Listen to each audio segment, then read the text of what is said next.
جب نہ جان جا رہی ہو نہ عزت جا رہی ہے تو پھر پیسہ بھی شریعت میں حکم ہے کہ اس کی بھی حفاظت کرو.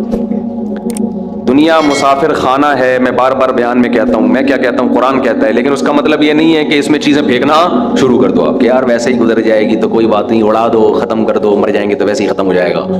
تو مر جائیں گے تو ختم ہوگا، لیکن اس سے پہلے ختم ہو گیا تو ٹائم سے پہلے مر جائیں گے. سمجھ رہے ہیں؟ اعتدال ہے نا اسلام میں، نہ ان چیزوں سے دل لگاؤ.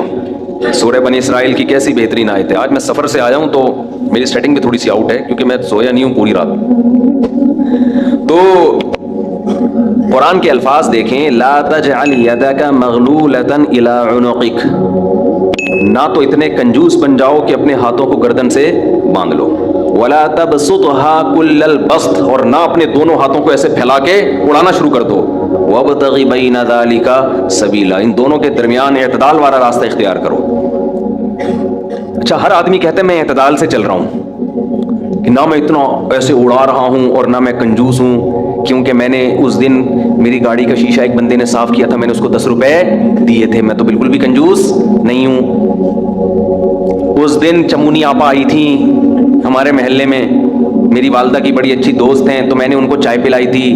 میں تو ہاتھ، میں نے یہاں، میری مسز نے کہا تھا کہ 2 سموسے لے آؤ، میں لے آیا تھا. اگر میں کنجوس ہوتا تو میں کہتا نہیں، نان نفقے کے علاوہ کچھ بھی گھر میں نہیں آئے گا. تو آپ میں اعتدال ہے یا نہیں، یہ فیصلہ خود نہ کرو میرے بھائی.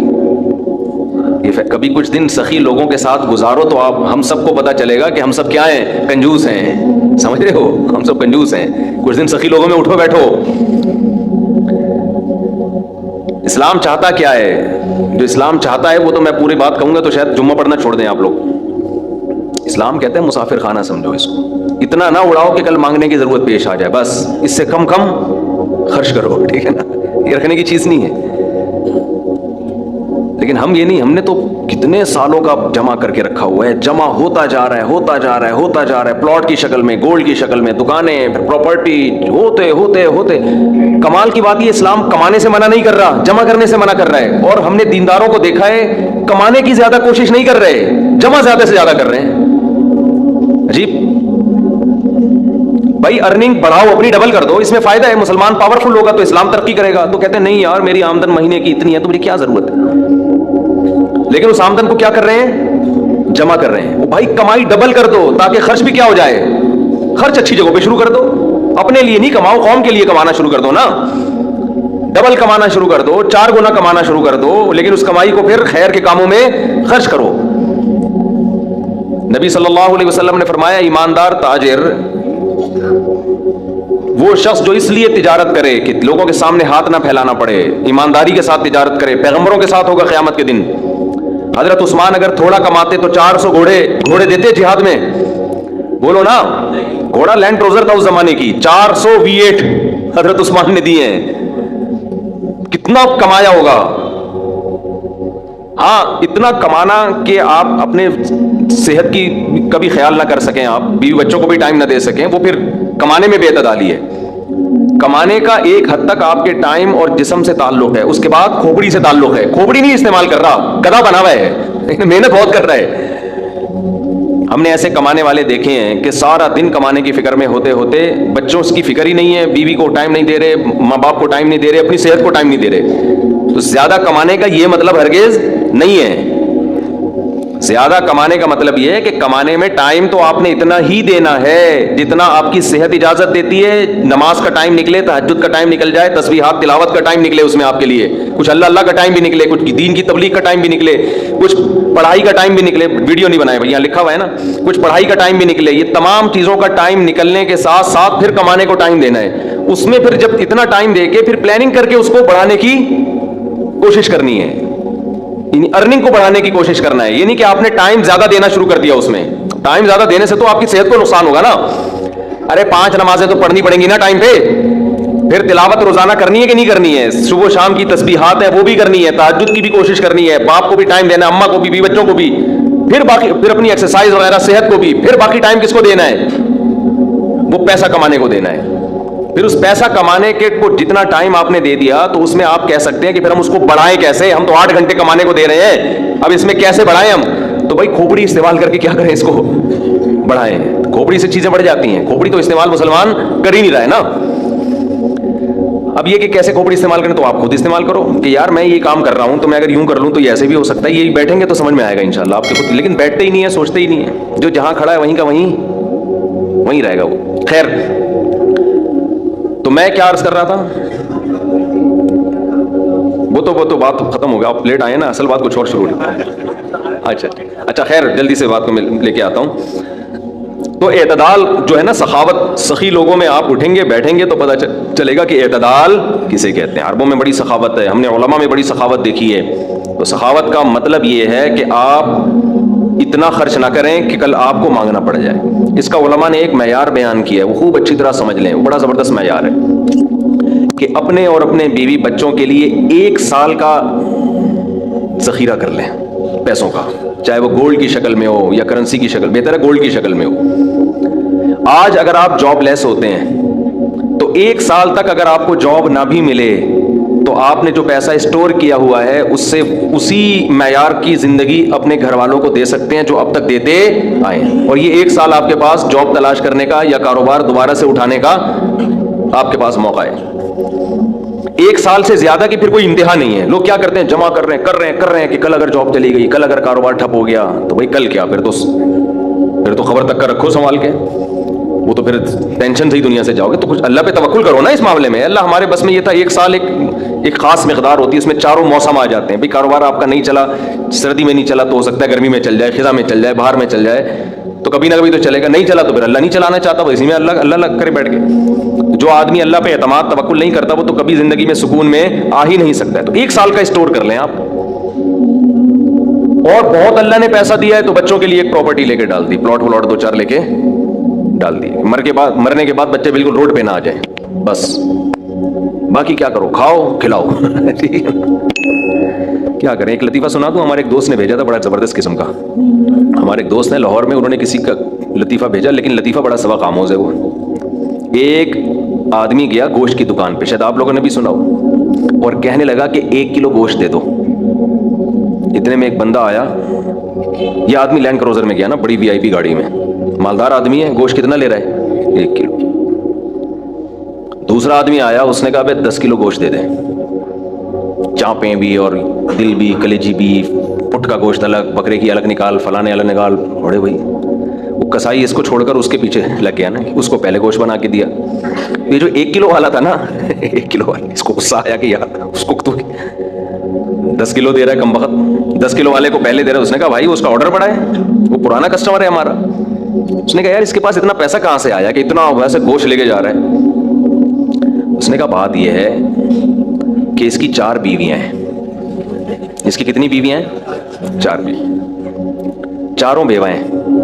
اور یہ چاروں بیویاں کسی مالدار آدمی کی بیویاں تھیں جو ان کے لیے بہت پیسہ چھوڑ کے گئے اپنی بیویوں کے لیے. اس مالدار نے کھایا کم اور بچایا بولو زیادہ, اور بچانے میں زندگی گزر گئی اس کی. تو ظاہر ہے کھانا نصیب نہیں ہوا, مر گیا. وہ مر گیا, جب میں نے اس اسٹائل سے کہا نا تو مجھے وہی یاد آ گیا, لٹن جعفری, اللہ مر گئے دوبارہ زندہ ہو گیا. کچھ اسٹائل اچھا تھا. تو بچایا نہیں, اور سوری بچا کے مر گیا. اب ظاہر ہے بیوی جو تھی ان کو پیسہ مل گیا ٹھیک ٹھاک. اب ان کے پاس پیسہ ہے, بندہ مارکیٹ سے شارٹ ہے. عورت کو ظاہر ہے پیسے کے ساتھ شوہر بھی تو چاہیے نا, اس میں بھی ڈیزائرز ہیں, اس کو بھی ضرورت ہے میاں کی. تو یہ غریب کا جذبہ تھا 4 شادیاں کرنے کا نا, تو یہ کرتا چلا گیا. پرانے والے کا سارا پیسہ کس کے پاس آ گیا, اب یہ بیوی کے خرچے پہ کھا رہا ہے, یہ بچا نہیں رہا.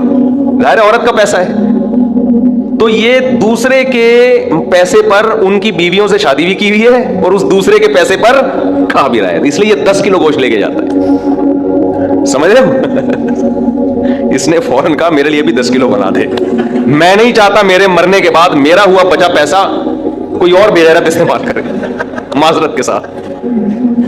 ابے پہلے خود تو کھاؤ. اس وقت جو تمہاری حاضر سروس بیوی ہے, بولو تم جب تک میری بیوی ہو تو کھاؤ, ٹھیک ہے نا, تم بھی کھاؤ میں بھی کھاؤں گا.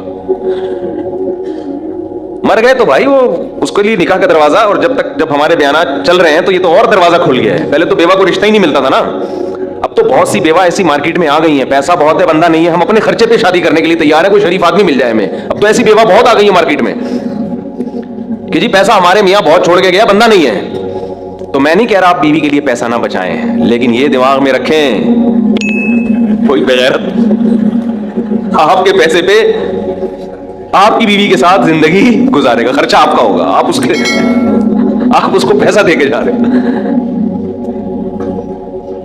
تو اعتدال اس چیز میں ضروری ہے، ایسے لاوارث نہ چھوڑو اپنے بیوی بچوں کو، لیکن اعتدال اتنا بھی نہ دو تو گہری ہری سوجنا شروع ہو، بچوں کے لیے بھی بناؤ کچھ۔ خیر کہاں سے کہاں آواز چلی گئی یار، تو جلدی سے بات کو سمیٹتا ہوں، کیا کروں پھر گھوم پھر کے ادھر ادھر دائیں بائیں جانے لگتے ہیں۔ تو یہ میں ان لوگوں کے لیے یہ لطیفہ ہے جو بہت زیادہ بچانے کی فکر کرتے ہیں۔ میں کہتا ہوں نا، آپ اپنی اولاد کے لیے بچا رہے ہو، اپنی اولاد کے لیے بچا رہے ہو، کھا نہیں رہے، نہ خرچ کر رہے ہو بچوں کے، تو بچے پھر جب بچوں کے پاس آئے گا تو وہ اپنے بچوں کی فکر میں بچائیں گے۔ تو آپ بھی تو خود کسی کے بچے ہو نا، آپ کھاؤ، بولو مجھے اپنے ابا کے بچوں کی فکر ہے، میرے ابا نے میرے لیے چھوڑا تھا، میرے بچوں کے لیے تھوڑی چھوڑا تھا۔ اور اگر آپ کے ابا نے آپ کے لکھ کے بجائے آپ کے بچوں کے لیے چھوڑا تھا تو آپ کے ابا تو بڑے بیوقوف تھے، کیونکہ بچوں کے لیے بھی اس لیے چھوڑا کہ وہ اپنے بچوں کے لیے چھوڑے، پھر تو کھائے گا کون پھر اس کو بیٹھ کے؟ بات یہ کہ اللہ پہ اعتماد اور توکل بالکل ختم۔ یہ بھول گئے ہیں کہ جب انسان دنیا میں آتا ہے تو صرف پیٹ نہیں لے کے آتا، دو ٹانگیں دو ہاتھ کمانے کے لیے لے کے بھی آتا ہے۔ آپ کا بچہ اپاہج ہے تو سمجھ میں آتی ہے بات، دو ہاتھ دو ٹانگیں تو بھائی جیسے آپ نے کمایا وہ بھی کمائے گا انشاءاللہ۔ جب آپ پیدا ہوئے تھے خدا نے آپ کی ماں کی چھاتیوں میں آپ کے لیے رزق پیدا کیا تھا، آپ کا بچہ پیدا ہوا تو اس کی ماں کی چھاتیوں میں بھی خدا نے رزق پیدا کیا ہے، تو اس کا مطلب رزق بچہ لے کر آ رہا ہے۔ تو فکر کرو اعتدال کے ساتھ، اس کو سروں پہ مسلط نہ کرو، مسلط نہیں کرو، مسلط اتنی کرو کہ بس میں نے کمانا ہے، بیوی بچوں کو فی الحال کھلانا ہے میں نے، اس کے علاوہ رزق کے دروازے کھل رہے ہیں تو کھلے، جتنا اللہ کھول دیتا ہے، بعض دفعہ نہیں کھولتا اللہ تعالیٰ، یبسط الرزق لمن یشاء ویقدر، جس کے لیے چاہتا ہوں رزق کھول دیتا ہوں، جو جس کے لیے نہیں چاہتا وہ ایڑیاں کس رگڑ لیتا ہے مگر رزق کا دروازہ نہیں کھولتا۔ تو ٹینشن کس بات کی ہے؟ یہ تو اللہ کے ہاتھ میں ہے، آپ نے کوشش کرنی ہے، نتیجہ آپ کے ہاتھ میں نہیں ہے۔ اللہ غریب رکھے تو بھی خوش، انجوائے کرو یار، جس نے مجھے کھلا دیا تو بس میری ضرورت بھی دو پراٹھے ہیں تو میرے بچوں کی بھی یہی ضرورت ہے، اللہ ان کو بھی کھلا دے گا۔ اللہ میں لاہور سے آیا ہوں، پراٹھا آتے ہی پراٹھا کھایا ہوٹل پہ جا کے، اتنا مزہ آیا کہ سبحان اللہ، نہیں ملتے پنجاب میں یہ والے پراٹھے، یہ چیز نہیں ہے پنجاب میں۔ پنجاب میں لسی ہے، پائے ہیں ہوں گے بھائی، یہ چیز نہیں ہے بھائی۔ رفیع بھائی بہت دیکھ لیا، مایوس ہوتے ہیں نا انسان جا کے، وہ ناشتے کا وہ لک ہی نہیں آ رہا ہوتا۔ تو ہماری ضرورت بس یہی ہے، تو اللہ دے دے تو ٹھیک ہے بھائی، کچھ بہت دے دیا، کھا پی بھی لیا، استعمال بھی کر لیا، تو چلو یار ایک آدھ بحریہ ٹاؤن میں بچوں کے لیے پلاٹ بنا کے چھوڑ دیا، مرمر آ جائیں گے تو چلو، اس سے زیادہ tension tension tension tension tension آخرت کی ہے۔ ہمارے ایک دوست نے پراپرٹی لی، اس کے ساتھ ہی قبرستان بھی ہے، تو بار بار وہاں کھڑے ہو کے بول رہے ہیں کہ یار دیکھو، میں ان سے کہہ رہا تھا، ان کو ڈرا رہا تھا، میں نے کہا آپ اپنا پلاٹ دیکھ دیکھ کے خوش ہوتے رہتے ہو، اصل پلاٹ تو یہ ہے، یہاں ہے، تھوڑے دنوں میں کدھر آنا ہے، ادھر آنا ہے۔ میں نے کہا یہاں آپ جو پلاٹ لیا اس پہ مکان بناؤ گے 10-15-20 سال کی کہانی ہے آپ کی، اس سے زیادہ کہ مجھے سفید بال دیکھ کے لگ رہا ہے کہ ہوگی نہیں، اور یہاں 20,000 25,000 30,000 پتہ نہیں کتنا رہنا پڑے۔ تو جب اپنی پراپرٹی کو دیکھنے جاؤ، ساتھ میں یہ قبرستان پہ تھوڑی دیر کھڑے ہو کر دیکھ لیا کرو کہ یار آنا کہاں ہے، ادھر ہی۔ تو اتنا زیادہ خوش ہونے کی بالکل بھی ضرورت نہیں ہے، اس کی تیاری کیا کی ہے اس قبر کی، اس کی تیاری کرو، اس کی تیاری ہے راتوں کو تہجد، اللہ کے سامنے گڑ گڑانا، نظر کی حفاظت کرنا، حرام کھانے سے اپنے آپ کو بچانا، اپنی اولاد کی اچھی تربیت کرنا، یہ اس کی تیاری ہے اس خبر کی۔ ذکر کرنا، دیکھو یہ جو ہم ذکر کرتے ہیں نا، لا الہ الا اللہ یا سبحان اللہ والحمدللہ، یہ ہلکے کلمات نہیں ہیں، لوگ اس کو ہلکا سمجھ رہے ہوتے ہیں کہ کوئی تسبیح پکڑ کے لا الہ الا اللہ اللہ اللہ کر رہا ہے بیٹھ کے، کیا کر رہا ہے، ٹائم ویسٹنگ معاذ اللہ۔ اللہ کو سب سے زیادہ یہ عمل محبوب ہے کہ میرا تذکرہ کر رہا ہے۔ ہم جب دنیا کا تذکرہ کرتے ہیں، پراپرٹی وہاں چلی گئی، ابے تجھے پتا ہے وہ بھی ہاتھ سے نکل گئی پراپرٹی، اور یہ بھی ہو گیا اور وہ بھی ہو گیا، ابے تجھے پتا ہے آج کل کون سا بزنس چل رہا ہے، صبح و شام دنیا دنیا دنیا جو کرتے ہیں نا، اس میں ہمیں دلچسپی ہے، اللہ کو کوئی دلچسپی نہیں ہے، یہ فنا ہونے والی چیز ہے۔ اور اگر ہم زبان سے لا الہ الا اللہ اللہ اکبر شروع کر دیں تو اس میں ہمیں دلچسپی نہیں ہے، لیکن اللہ کو اس میں بہت دلچسپی ہے۔ نبی صلی اللہ علیہ وسلم نے فرمایا اللہ کے ذکر کے علاوہ سب کچھ اس دنیا میں باطل ہے، سب کچھ باطل ہے۔ دنیا کا تذکرہ بھی اللہ کے لیے ہو تو اچھا ہے، آپ پراپرٹی بھی لے رہے ہیں تو یار اللہ کے لیے لے رہا ہوں میں، کہ اللہ کا حکم ہے کہ سب اڑاؤ نہیں، کچھ اگر اللہ نے وسائل دیے تو کچھ بچا لو اولاد کے لیے، تو اللہ کا حکم ہے تو یہ ذکر بن جائے گا۔ لیکن ہمارے ایسا نہیں ہے ہمارا مزاج، ہم تو دنیا کے چسکے لے لے کے تذکرے کرتے ہیں ہر وقت۔ تو یہ اس کی اگر ہم معمول بنا لینا، تسبیح ہاتھ میں رکھیں، میں نے دیکھا اس کا بڑا اثر پڑتا ہے، لاشعوری طور پر انسان کی زبان چلنا شروع ہوتی ہے، لاشعوری طور پر۔ تو عادت ڈالیں اللہ کا نام لینے کی، اس سے دماغ ہٹے گا، یہ جو گند میں دنیا کے کٹر جو ہمارے حضرت فرمایا کرتے تھے، دنیا کی محبت کے دلوں میں گٹر ابل رہے ہیں، تو سکون کہاں سے ہوگا؟ سکون خوشبو میں ہوتا ہے، گٹر کی بدبو میں تھوڑی ہوتا ہے. یہ دنیا کی محبت میں بھی اسمیل ہے ایک